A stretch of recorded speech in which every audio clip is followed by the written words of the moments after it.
जय हिंद प्यारे बच्चों। तो चलिए आगे बढ़ाते हैं हमारे अध्याय सेमीकंडक्टर यानी कि अर्धचालक को।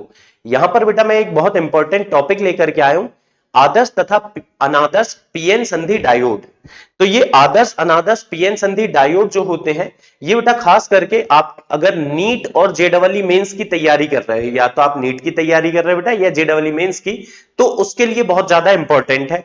लेकिन बोर्ड परीक्षा में इससे डायरेक्ट प्रश्न पूछा जाए इसकी संभावना बहुत कम होती है। हाँ, लेकिन अगर आप बोर्ड की तैयारी कर रहे हैं तो इसका जो अगला टॉपिक है बेटा, अगला लेक्चर जो आने वाला है, उसके लिए यहां पर बहुत सारा हम बेस क्रिएट करेंगे। तो चलिए बेटा बिना समय गवाए आगे बढ़ते हैं और बात करते हैं हमारे आदर्श एवं अनादर्श पीएन संधि डायोड की। तो बच्चों डायोड दो प्रकार के होंगे, अनादर्श और आदर्श। अनादर्श को हम अंग्रेजी में नॉन आइडियल डायोड कहते हैं, और जबकि बेटा आदर्श को क्या कहते हैं, आइडियल डायोड। तो पहले मैं अनादर्श बताता हूं, फिर आदर्श आपको बहुत अच्छे से समझ में आ जाएगा। पिछले लेक्चर में जो हमने अग्र अभिनति या अग्रदिशिक बायस और बेटा पश्च अभिनति या पश्च दिशिक बायस समझा था, वो यहां पर बहुत हद तक रिलेट करेगा। अगर आप डायरेक्ट इस लेक्चर में आ गए पिछला लेक्चर देखे बिना, तो मैं आपको सजेस्ट करूंगा पहले आप इसके पहले वाला लेक्चर देखें, उसके बाद ही आपको ये समझ में आएगा।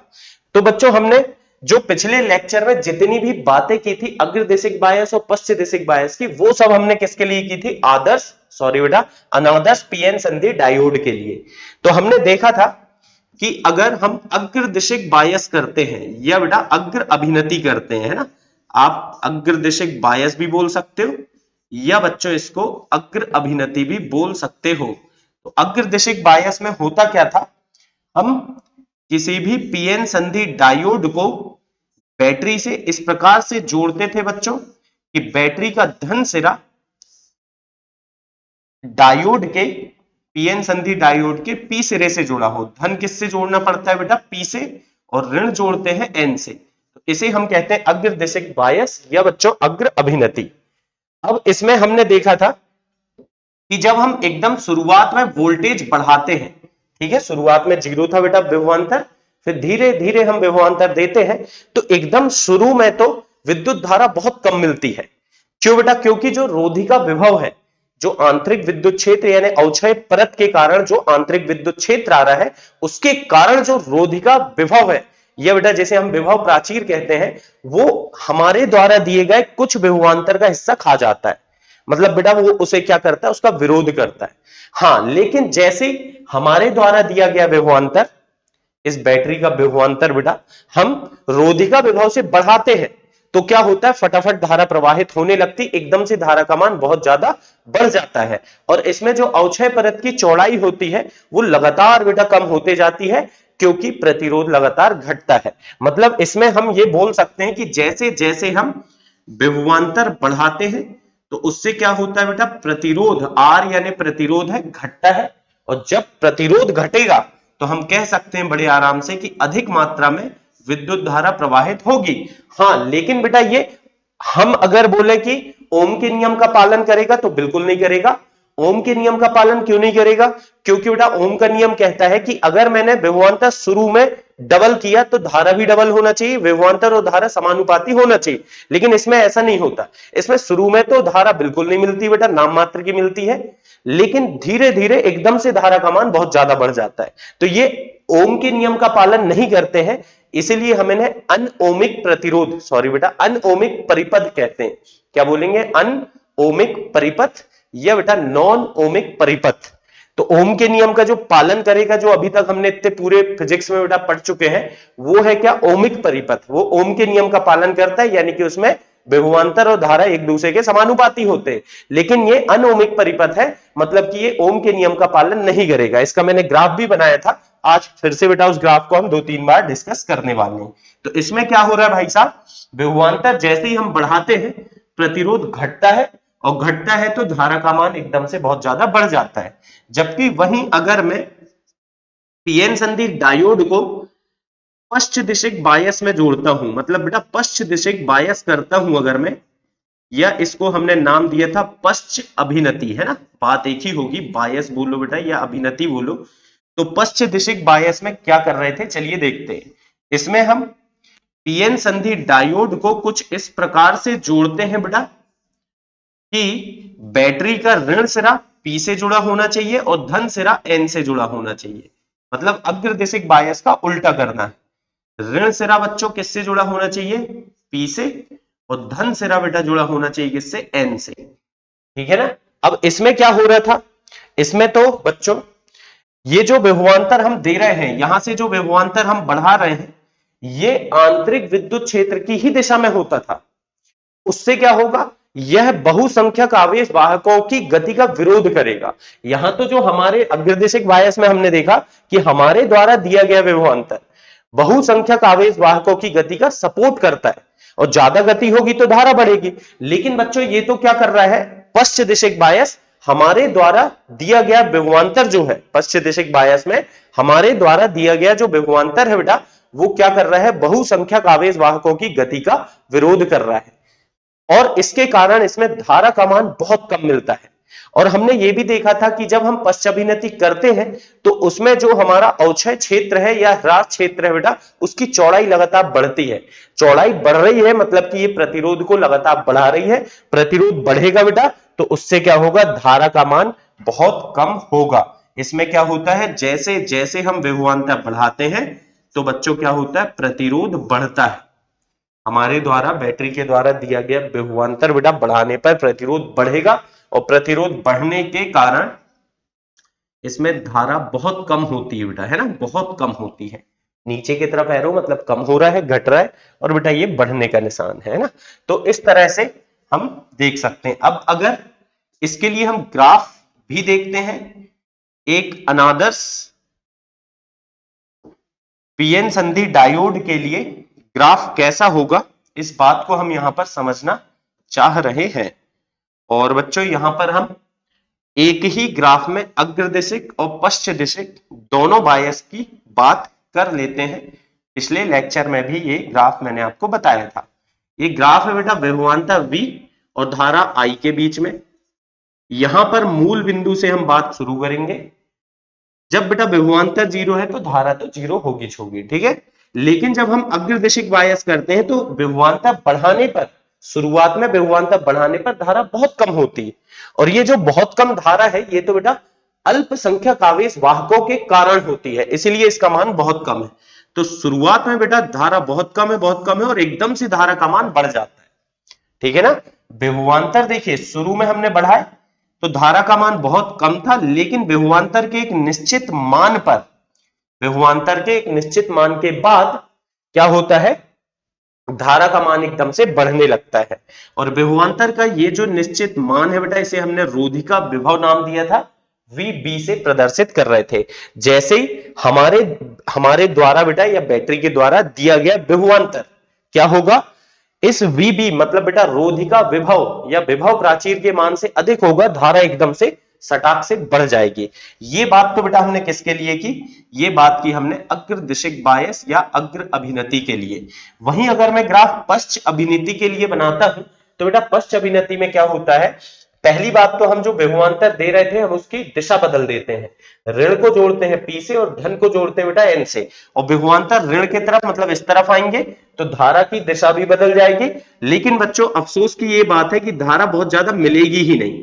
विभवांतर जैसे ही हमने क्या करे बेटा विपरीत दिशा में बढ़ाए, धारा का बिल्कुल चिन्ह सा इतना समान प्राप्त हुआ, और फिर धारा का मान बढ़ ही नहीं रहा है, और इस तरह से ये लगभग समांतर हो जाता है। धारा का बहुत कम मान प्राप्त होता है इसमें। धारा के इस बहुत कम मान को बेटा हमने क्या बोला था? संतृप्त धारा। और यहां पर जो धारा थी उसे बोला था अग्रधारा। और बेटा मैं आपको बता दूं, यहां पर ये जो हम देख रहे हैं ग्राफ, ये किसके लिए? पश्च अभिनति के लिए है। तो इसमें क्या हो रहा है पश्च अभिनति में कि विभवांतर आप बढ़ा रहे हो बेटा, उससे धारा नहीं बढ़ रही है, उसमें हल्की सी धारा शुरुआत में बढ़ी, उसके बाद वो धारा कैसी हो चुकी है? स्थिर हो चुकी है। तो ये कहानी थी किसकी बेटा? अनादर्श डायोड की। चलिए अब देखते हैं, इसमें एक दो बातें और मैं बताऊंगा। इन बिंदुओं पर बेटा जैसे जैसे हम ऊपर की तरफ जा रहे हैं वैसे वैसे इसकी स्पर्शज्या का जो ढाल है बेटा वो बढ़ते जा रहा है। ढाल मतलब स्लोप बोलते हैं जिसको हम, ढाल बढ़ते जा रहा है। अगर आपको पता करना है ढाल कैसे बेटा, चित्र देख के अगर हम बताएं कि तीनों बिंदुओं में से किसका ढाल सबसे ज्यादा है, आप क्या करो, हर एक बिंदु पे एक एक बच्चे को बिठा लो बच्चे को बिठाल मत देना बेटा, ऐसा सोचो, आप इमेजिन करो कि हर एक बिंदु में एक एक बच्चा बैठा। जो बच्चा तेजी से लुढ़केगा उसकी ढाल अधिक होगी, और बेटा जो बच्चा बहुत धीरे से लुढ़केगा मतलब बेटा आगे बढ़ेगा, उसकी ढाल क्या होगी, कम होगी। जैसे यहां एक बच्चा मैंने बिठाला तो सट से बेटा तेजी से स्लाइड करते हुए आगे जाएगा, जबकि ये लास्ट वाला बच्चा जो धीरे से आगे बढ़ेगा, तो क्योंकि ये ऊपर की तरफ है बेटा, इसकी ढाल बहुत ज्यादा है, ठीक है ना। और इसकी जो ढाल होती है बेटा, ये ढाल किसको प्रदर्शित करती, मैं कह सकता हूं इस वक्र की जो ढाल है बेटा, ये हमेशा टेन थीटा को प्रदर्शित करती है। और ये टेन थीटा किसको प्रदर्शित करता था, 1/r, यानी 1 बटे प्रतिरोध को। इसका मतलब क्या हुआ, इसका मतलब बेटा ढाल बढ़ेगी तो टेन थीटा बढ़ेगा, तो प्रतिरोध घटेगा।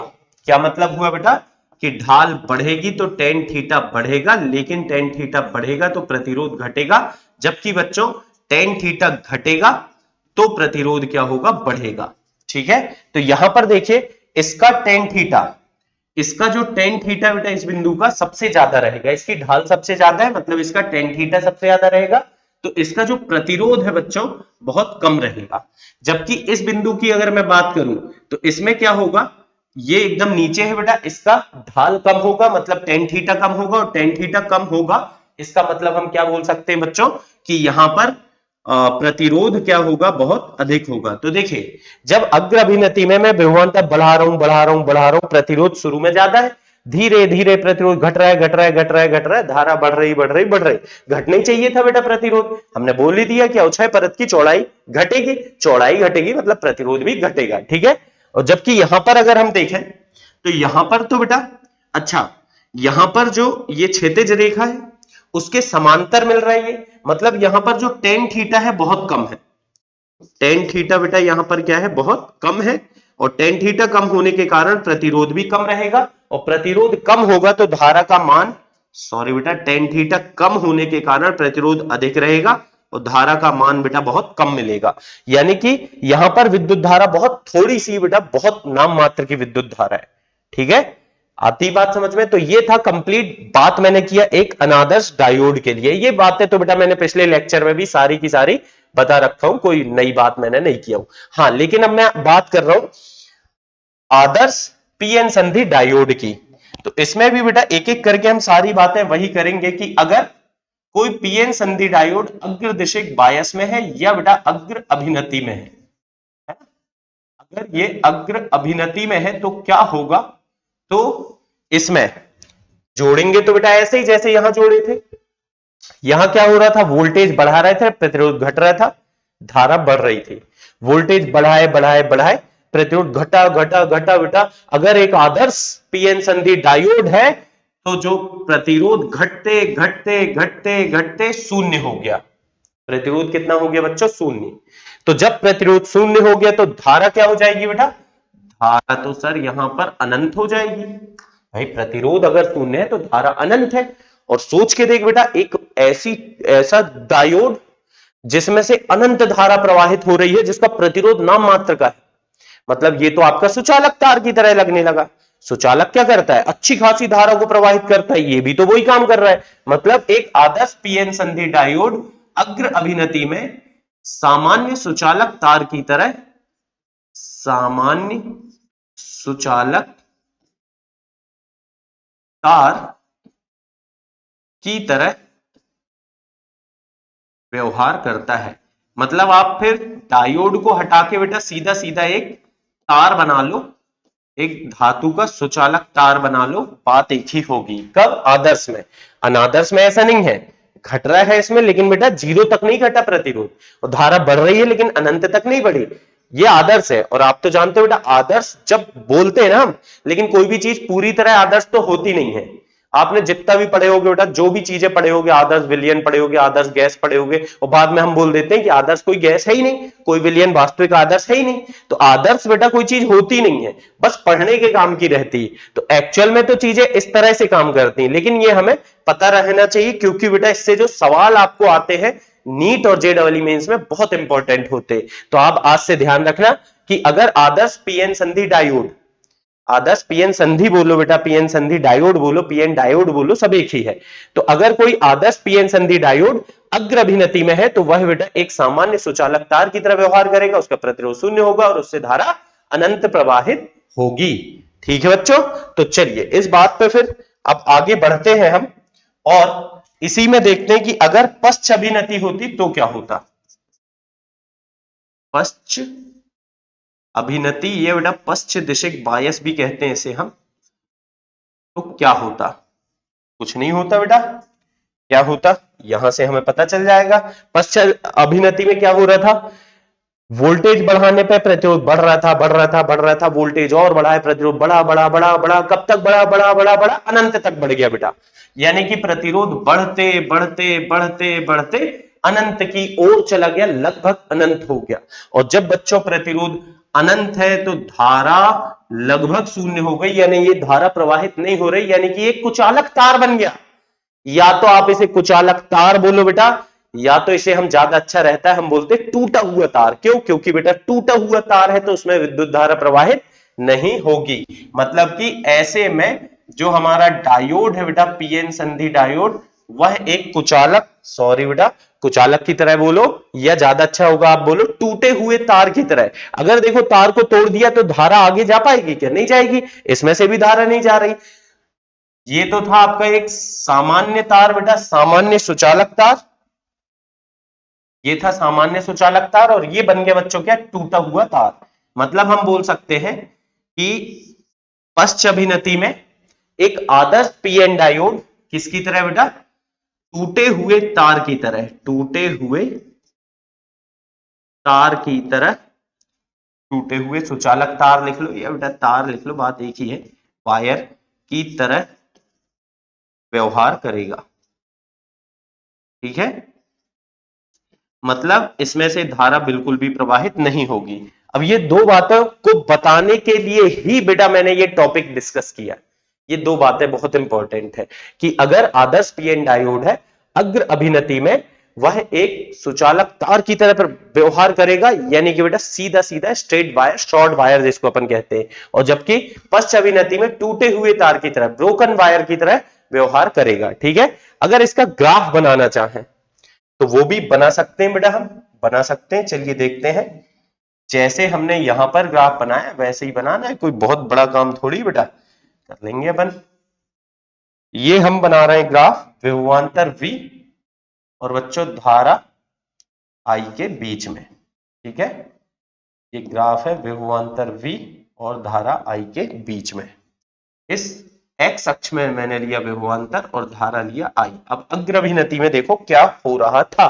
तो हमने बोला बेटा कि जैसे ही हमने वोल्टेज बढ़ाए, ये जो R अनंत हो रहा है, कब हो रहा है? वोल्टेज बढ़ाने पर, है ना। और यहां पर भी वोल्टेज बढ़ा रहे हैं, तो वोल्टेज बढ़ाने पर बेटा, वोल्टेज बढ़ाने पर क्या होगा?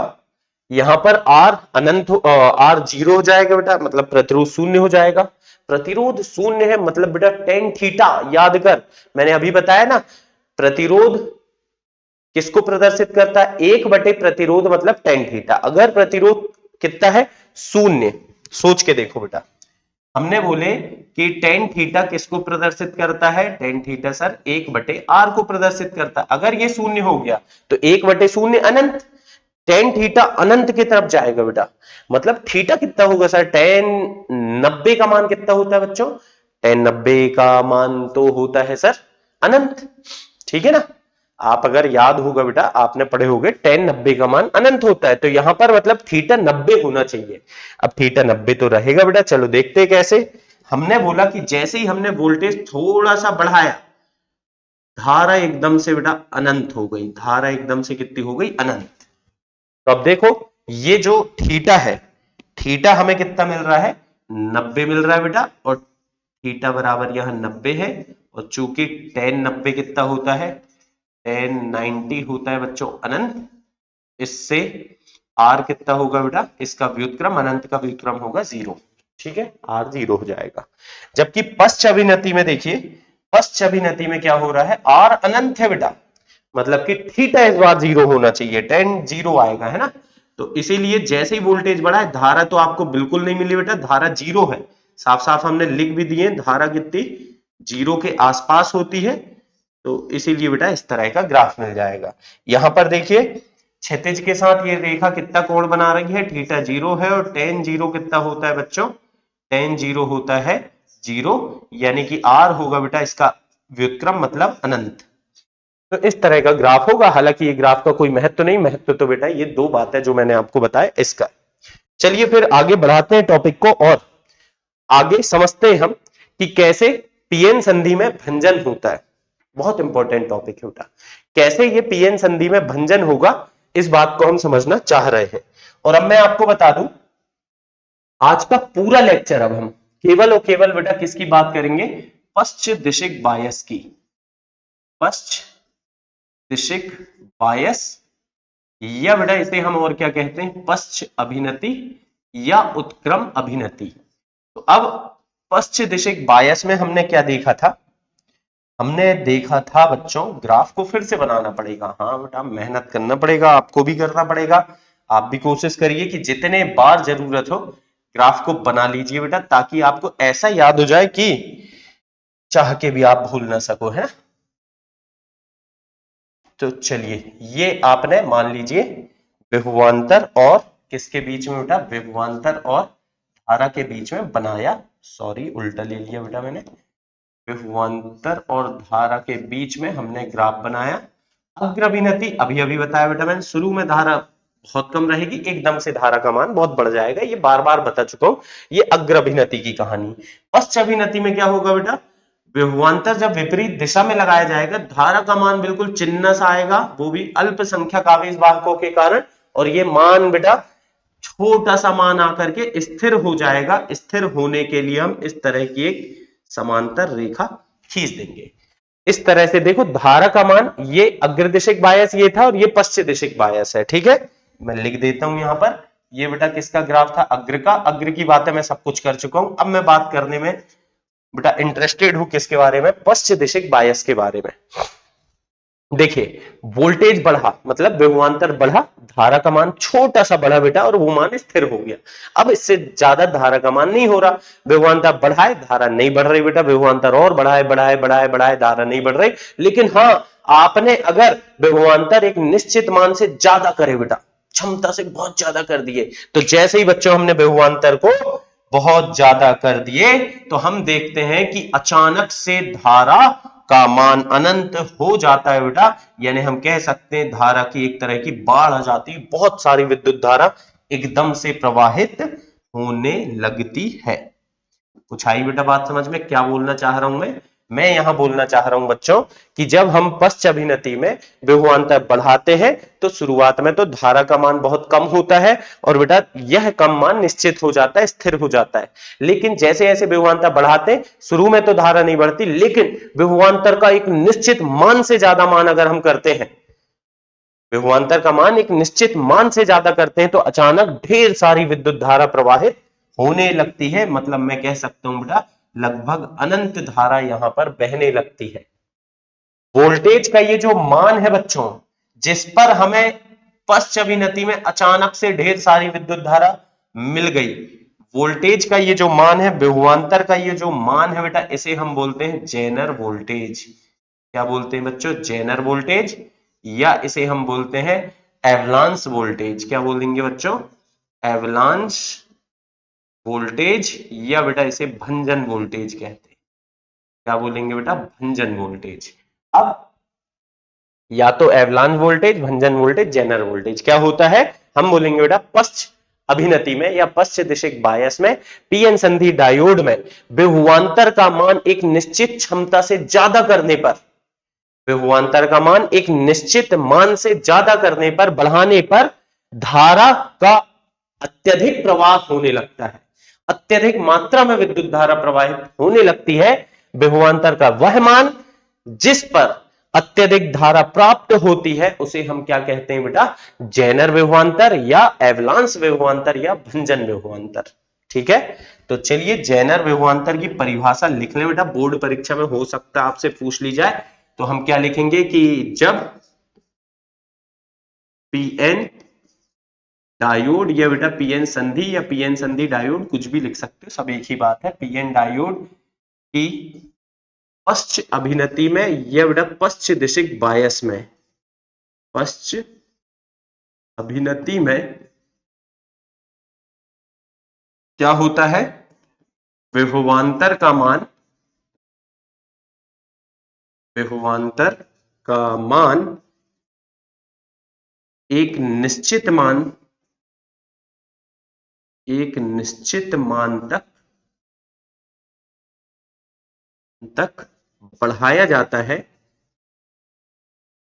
बढ़ाया जाता है तो अत्यधिक मात्रा में विद्युत धारा प्रवाहित होने लगती है। लिखेंगे बेटा, तो पीएन डायोड में से, पीएन डायोड से अत्यधिक मात्रा में, अत्यधिक मात्रा में क्या होगा बेटा, विद्युत धारा, विद्युत धारा प्रवाहित होने लगती है, प्रवाहित होने लगती है। ठीक है, अब बेटा देखो, अत्यधिक मात्रा में विद्युत धारा प्रवाहित होने लगी मतलब कि एक सुचालक तार की तरह व्यवहार करने लगा। भाई अनंत धारा है मतलब ये क्या बन गया, ये तो सुचालक बन गया। एवं पीएन डायोड किसकी तरह बेटा, सुचालक तार की तरह व्यवहार करने लगता है, सुचालक तार की भांति व्यवहार करने लगता है। ठीक है, अब आगे हम बोलेंगे कि विभवांतर का वह निश्चित मान, विभवांतर का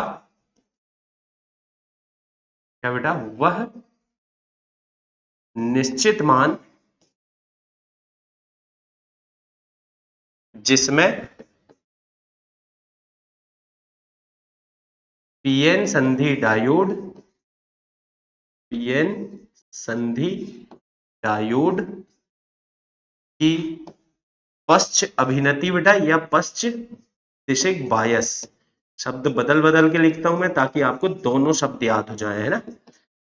पश्च दिशिक बायस में अत्यधिक मात्रा में धारा प्रवाहित होने लगती है, अत्यधिक मात्रा में धारा प्रवाहित होने लगती है,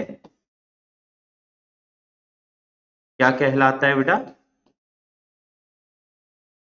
भंजन विभव, सॉरी भंजन विभवांतर, ये बेटा सॉरी भंजन विभव बोलिए आप, या इसे ही हम बोलते हैं क्या, जेनर विभव, जेनर विभव, या बच्चों इसे ही हम बोलते हैं क्या, एवलांस विभव।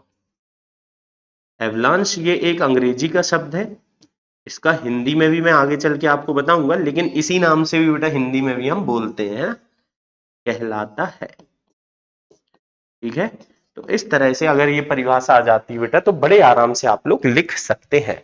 ठीक है, चलिए अब भंजन जब हुआ तो मतलब बेटा हमने क्या बोले कि विभवांतर को एक निश्चित मान से ज्यादा करने पर पश्च दिशिक बायस में अचानक से बहुत सारी धारा आ गई।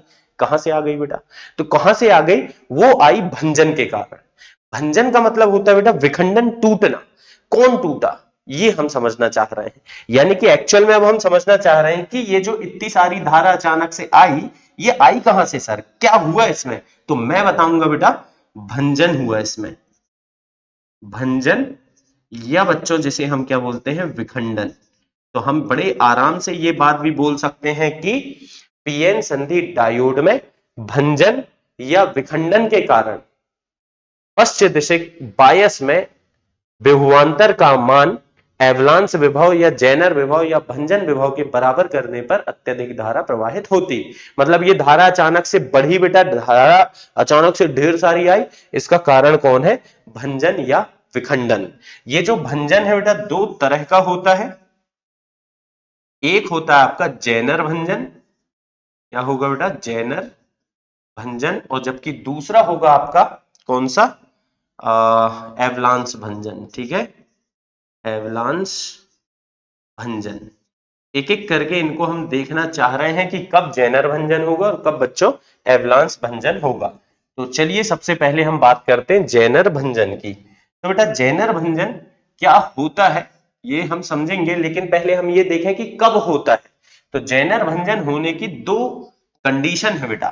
पहली कंडीशन है कि जो अपमिश्रण है, अपमिश्रण मतलब बेटा डोपिंग, मतलब जो हम अशुद्धि मिलाते हैं अर्धचालक को और अच्छा बनाने के लिए, अपमिश्रण, या बेटा अंग्रेजी में जैसे हम बोलते हैं डोपिंग, लेकिन कई बार अंग्रेजी के शब्द ऐसे हिंदी में लिख के भी पूछ लेता है, इसलिए हमें दोनों पता होना चाहिए। तो जेनर भंजन के लिए जो अपमिश्रण है, मतलब बेटा जो अशुद्धि मिला रहे हैं हम, वो अत्यधिक होना चाहिए। ठीक है, अपमिश्रण कैसा होना चाहिए बेटा, अत्यधिक होना चाहिए, तभी जेनर भंजन होगा, अन्यथा नहीं होगा। दूसरी बात बेटा जेनर भंजन के लिए जो है कि जो अवक्षय परत थी या बेटा अवक्षय क्षेत्र था, या जैसे हमने ह्रास क्षेत्र बोले थे, उसकी चौड़ाई कैसी होनी चाहिए बेटा, इसकी चौड़ाई जो होनी चाहिए कम होनी चाहिए, मतलब बहुत अधिक चौड़ाई नहीं होनी चाहिए, तभी ये होगा। तो कुल मिला के बेटा मैं बड़े आराम से बोल सकता हूं कि जब अपमिश्रण बहुत ज्यादा हो, यानी कि बेटा पीएन संधि में या पी और एन प्रकार के अर्धचालक बनाने के लिए बहुत ज्यादा मात्रा में अपमिश्रण हो, डोपिंग हो, और दूसरी बात अवक्षय क्षेत्र की चौड़ाई बहुत कम हो, तो उसमें जेनर भंजन होगा। तो चलिए बच्चों अब हम देखते हैं कि आखिर ये जेनर भंजन होगा क्यों। ठीक है ना, हम देखना क्या चाह रहे हैं बेटा कि आखिर ये जेनर भंजन होगा तो होगा क्यों। चलिए देखते हैं। तो जेनर भंजन होने के लिए पहले हम एक पीएन संधि डायोड बनाते हैं बेटा, जो कि हम बहुत दिनों से लगातार डिस्कस कर रहे हैं। इतने दिन में तो बेटा आपको ये बहुत अच्छे से आ ही जाना चाहिए कि कैसे बनाते हैं ना। लेकिन इसमें हमने खासियत क्या रखें कि जो ये भाग है, कौन सा भाग बेटा, अवक्षय क्षेत्र, या जैसे बच्चों हम ह्रास क्षेत्र बोल रहे हैं, यहां पर हमने पी प्रकार का अर्धचालक बना रखा है। ठीक है, और दूसरे हिस्से में बच्चों हमने क्या बना रखा है, एन प्रकार का अर्धचालक। यहां पे होल बहुसंख्यक है और इलेक्ट्रॉन अल्पसंख्यक है, यहां पर इलेक्ट्रॉन बहुसंख्यक है और होल अल्पसंख्यक है, सब पता है बच्चों अपने को, है ना। और जबकि ये वाला जो क्षेत्र है, ये वाला जो क्षेत्र है बेटा, ये जो चौड़ाई है ये बहुत कम है, और इस क्षेत्र को हम अवक्षय क्षेत्र या बेटा ह्रास क्षेत्र या अवक्षय परत बोलते हैं। ठीक है, और हमें पता है कि इसमें क्या होता है बेटा, अवक्षय क्षेत्र में एन से पी की तरफ एक विद्युत क्षेत्र आता है, जिसे हम बोलते हैं आंतरिक विद्युत क्षेत्र, और इसे बेटा हम ई से प्रदर्शित करते हैं। ये सारी बात अपने को पता है, और इसे हम जोड़ रहे हैं किसमें बेटा, पश्च दिशिक। ध्यान रखें जो भी भंजन हम पढ़ रहे हैं, किसी भी प्रकार का भंजन हो, केवल पश्च दिशिक बायस में होता है। ये बात तो बच्चों में बहुत देर पहले भी आपको बता चुका हूं। तो ये हमने जोड़ा बेटा पश्च दिशिक बायस में कुछ इस प्रकार से कि बैटरी का ऋण सिरा पी से जोड़े, और बच्चों बैटरी का धन सिरा हमने किससे जोड़ा, एन से। ये हमने इस प्रकार से पश्च दिशिक बायस किया। तो अब होगा क्या बच्चों, यहां से हम विभवांतर यानी कि बेटा वोल्टेज बढ़ा रहे हैं। ये जो चिन्ह बनाता हूं मैं एरो का, ये बता रहा है कि विभवांतर लगातार बदल रहा है। ठीक है, विभवांतर परिवर्तित है, परिवर्ती विभवांतर है, और विभवांतर को हम लगातार बच्चों क्या कर रहे हैं, बढ़ा रहे हैं। अब जब हम विभवांतर को बढ़ाएंगे बेटा तो क्या होगा बताइए, पश्चिम दिशा बायस है, ये धन है तो ये भी धन रहेगा बेटा, और ये ऋण वाला सिरा जिससे जुड़ा है वो ऋण रहेगा, और धन से ऋण की ओर बच्चों एक और विद्युत क्षेत्र आएगा। ये हमने पहले भी पढ़ रखा है। ठीक है, अब ये क्षेत्र छोटा सा है और ये जो चौड़ाई है डी, ये बहुत कम है। यहां पर बेटा इसके बीच में भी एक विभवांतर होता है। ये विद्युत क्षेत्र कितना है, ई बराबर वी बटे डी, ये हम पहले से जानते हैं बेटा, विद्युत क्षेत्र बराबर या विद्युत क्षेत्र की तीव्रता बराबर विभवांतर बटे डी, मतलब दूरी या बेटा लंबाई, है ना। तो ये लंबाई कितनी है, डी। और अब देखिए इसमें ये डी तो बहुत कम है बच्चों, डी कैसा है, बहुत कम है। अब ये विभवांतर हम लगातार बढ़ा रहे हैं, तो हो क्या रहा है बच्चों, जब विभवांतर बढ़ा रहे हैं तो विद्युत क्षेत्र इसी दिशा में मिल रहा है, तो इस विद्युत क्षेत्र के कारण ये वाला विद्युत क्षेत्र भी लगातार बढ़ेगा।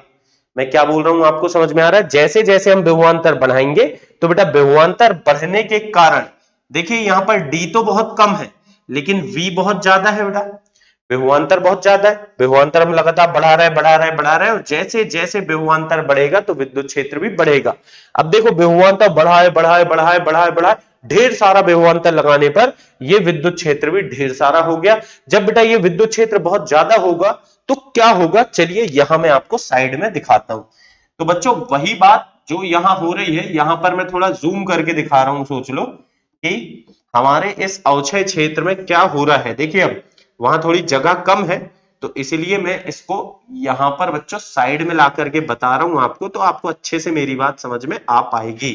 तो यहां पर बच्चों क्या हो रहा है कि ये जो विद्युत क्षेत्र है ये बहुत ज्यादा बढ़ा, विभवांतर बढ़ा है तो विद्युत क्षेत्र बहुत ज्यादा बढ़ा, इतना ज्यादा बढ़ा, इतना ज्यादा बढ़ा कि इस अवक्षय क्षेत्र में पहले तो बेटा यहां कोई स्वतंत्र इलेक्ट्रॉन और होल थे नहीं, कोई आवेश वाहक थे नहीं, लेकिन विद्युत क्षेत्र बहुत ज्यादा हो जाने पर ये जो इलेक्ट्रॉन है इन पर इस विद्युत क्षेत्र ने बल लगाया।